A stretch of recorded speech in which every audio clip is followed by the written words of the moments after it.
Compass आहे. आम्ही set square आहोत. मी डिवायडर आहे.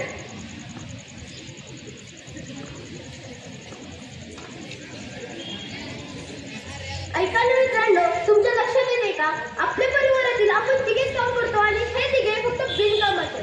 आपण काम करतो हे तिघे फक्त बसून जातात. आपल्याला आपल्या परिवारातील जनक काढून टाकतो. हो, आपण यांना बाहेर काढून टाकूया. काय तुम्ही आम्हाला बाहेर का काढून टाकत आहात?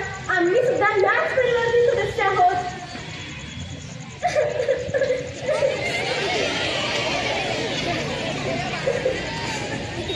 आज आपण खूप खुश आहोत कारण की आपण बिनकामाच्या लोकांना घराबाहेर काढून काय झालं तुम्हाला? तुम्ही आज एवढ्या आनंदात का आहात? आम्ही आनंद आहोत कारण की आम्ही बिनकामाच्या लोकांना घराबाहेर काढून टाकले. होय का? मला पण बघायचंय. कोण ऐकतंय? पण त्याआधी तुम्ही तुमची कामं सांगा. मी पट्टी आहे. मी अंकाच्या सहाय्याने किती ते नंतर मापू शकतो. मी आहे कंपास. मी कर्ण व वर्तुळ काढण्यास मदत करतो.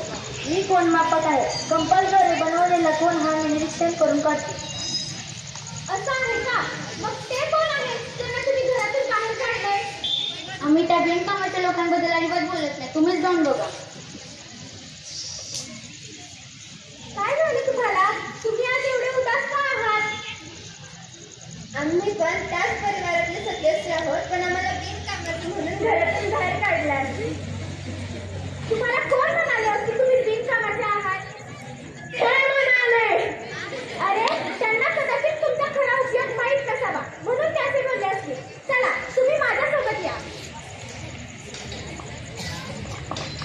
अरे कशाला या बिनकामाच्या लोकांना घेऊन आले? याचा काहीच उपयोग नाहीये. अरे काय नसते यांची कटकट. अरे हे तेच आहेत ज्यांना तुम्ही बिनकामाचं समजून घरातून बाहेर काढलं होतं. पण खरं तर याचा खरा उपयोग तुम्हाला माहीतच नाही. आता हेच सांगतील तुम्हाला स्वतःबद्दल. मी डिवायडर आहे. मी कोण मापनाचे काम करू शकते जे की पट्टी करू शकेल. आम्ही सेट स्क्वेअर आहोत.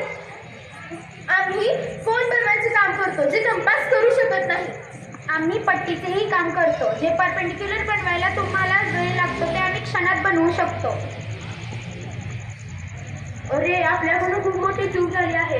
हे देखील आपल्याच परिवारातील सदस्य आहेत व खूप कामाचे आहेत. आमच्याकडून खूप मोठी चूक झाली आहे.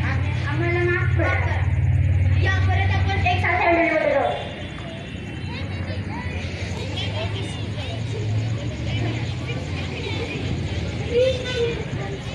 जन्मों के साथ